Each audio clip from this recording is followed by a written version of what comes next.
Ma tõesti tahan teile jagada oma mõtteid Ukraina sõja lõpptulemustest. Kahjuks mu eesti sõnade ritta ajamine on seotud vaevaga ja olen pikemat aega teisel teemal tahtnud ka rääkida. Varsti räägin Venemaa saatusest, aga täna siis räägin investeerimisest.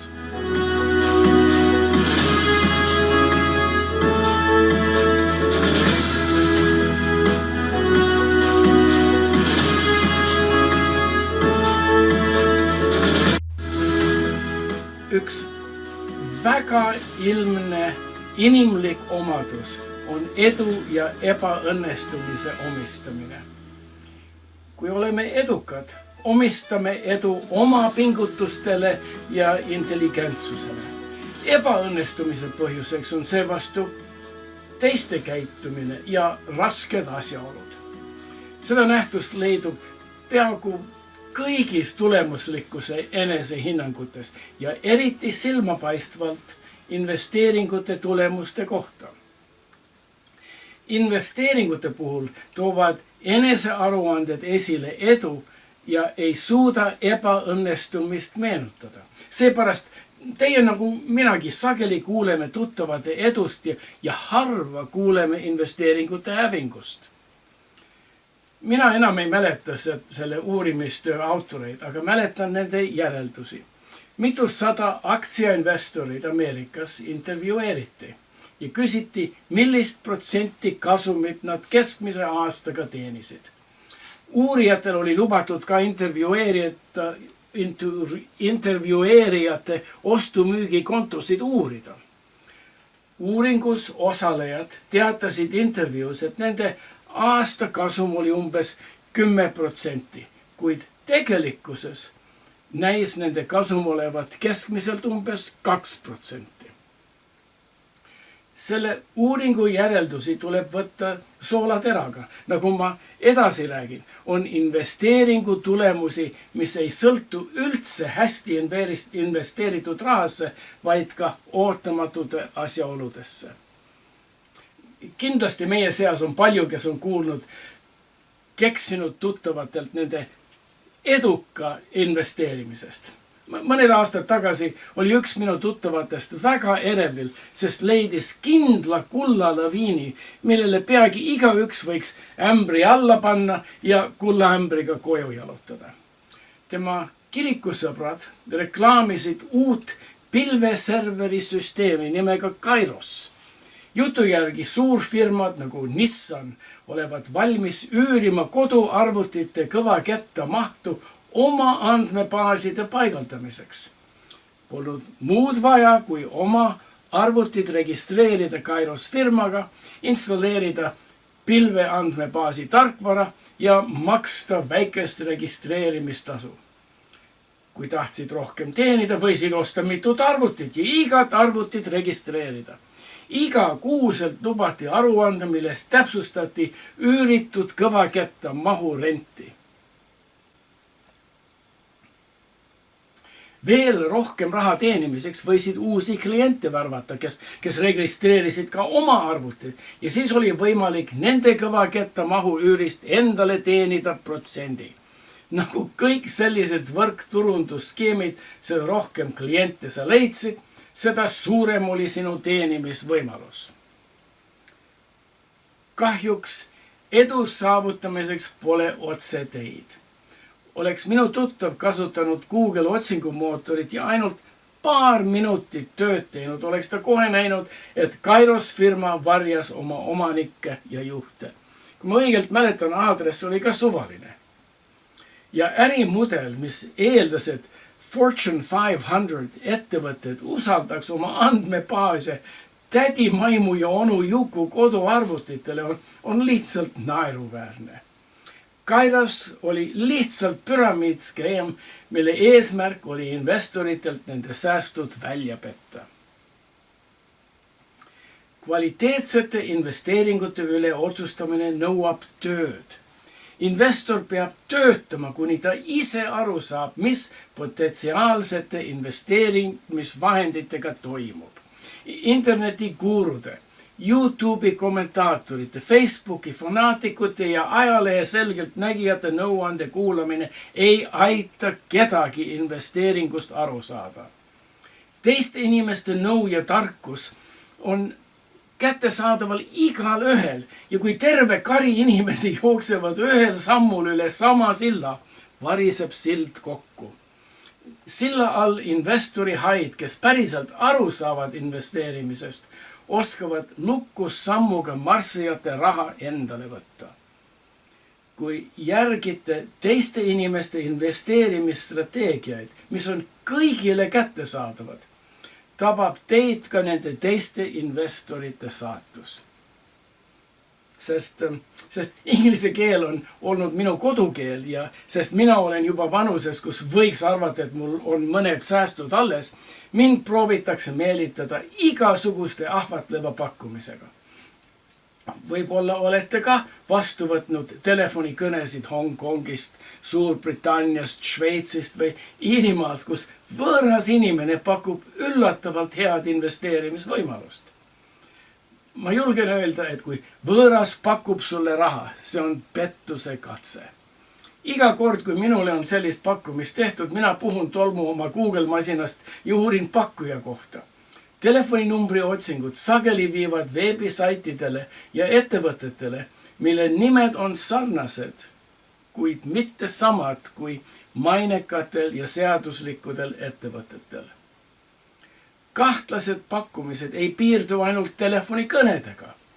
Iga päev saan vähemalt nii palju meilipakkumise rahast loobumiseks. Nagu näete, on minu postkast täis pakkumise, millega võiks jagada raha ravifirmade, kanepi kasvatajate, krüptovaluutade, investeerimisstrateegiate ja naftafirmade kasuks. Jällegi rõhutan, et kui suur rühm investoreid paigutab oma raha samal viisil, võimaldab see väiksemal investeerimishaide rühmal manipuleerida turgu, et võhikutelt raha ära võtta. Võib-olla olete kah kuulnud algajast futuurkauplejast, kes teenis $1 miljon. Ta alustas $2 miljoni. Ma rääkisin, kuidas petmisskeeme ja õngitsemisviise on palju. Võib-olla, sest minu Facebook postitusi vaadatakse laialt, saan pidevalt uusi sõpruspakkumisi. Nende pakkumiste juures on need Nigeeria pangaomaniku tütreid, Prantsusmaa väihaigeid, vanureid ja ilusaid noori Hiina päritoluga tüdrukuid. Uutel sõpradel on kõigil sama eesmärk, mind lahutada oma säästudest. Nigeerlased ja prantslased tahavad mulle tohutud rahasummat saata, aga mina pean enne mingid pangakulud eelnevalt tasuma. Hiina tüdrukud esinevad uusrikkuritena, kes on oma raha teeninud krüptovaluuta tehingutes ja heatahtlikult pakuvad mulle sama võimalust. Mõned kuud tagasi Facebooki kaudu tuli mul sõbra kutse Markus Villikult. Ma olin muidugi üllatanud ja huvitatud, miks miljardär Bolt ja Taxify asutaja minust huvi tundis. Muidugi võtsin ma sõbra kutse vastu. Siis pakkus uus Facebook sõber võimalust investeerida Bolt ja Taxify ettevõtetesse. Mina vastasin oma vigase eesti keeles, aga Markus vastas ainult inglise keeles. Šveitsis oli kontor, milles Markus õngitses naiivsete eestlaste seast ohvreid. Aga ärge arvake, et petturid kõik varjavad ennast võõraste nimede ja persoonidega. Mina olen pikemat aega järginud Elon Muski äritegevust. Kuigi Tesla ja SpaceX on edukad, muud ettevõtted, mida Musk on edendanud, osutuvad petturlikeks ja töötumatuks. Mulle tundub, et tema on valmis nii krüptovaluutat kui ka Jaapani kinsanuge müüma. Võib-olla kunagi räägin temast põhjalikumalt. Aga mida ma siin ütlen on see, et te ei tohiks usaldada nõuandeid, mida te ise ei otsi, vaid mis teid otsivad. Soovimatud nõuanded on alati omakasupüüdlikud. Kui inimesed, kes kes pakuvad teile võimalust rohkelt teenida, oleksid oma pakkumisest nii kindlad, oleks nad ise rikkad ja mitte poleks mõne skeemi müügimehed. Investeeringute tegemisel peaksite usaldama ainult iseennast, kuid isegi see võib olla seotud kahjudega. Selliseid õppetunde olen ise läbi elanud. Minu magistritöö oli minu oma arvates päris hea. Lõputöö üks huvitavamaid aspekte oli puuduvate andmete käsitlemine. American Airlinesi nõustamisel olin kogunud paljude aastate andmeid lennufirmade broneerimisagentidelt. Ma ei mäleta, kas see oli 5 või 9 aastat, kuid mul oli igakuised töö tulemused sadade inimeste kohta. Andmete puudumine aga raskendas analüüse, sest mitme aasta jooksul oli inimesi, kes võeti tööle ja teisi, kes vallandati, olid haiged või rasedad või pereprobleemide tõttu puhkusel.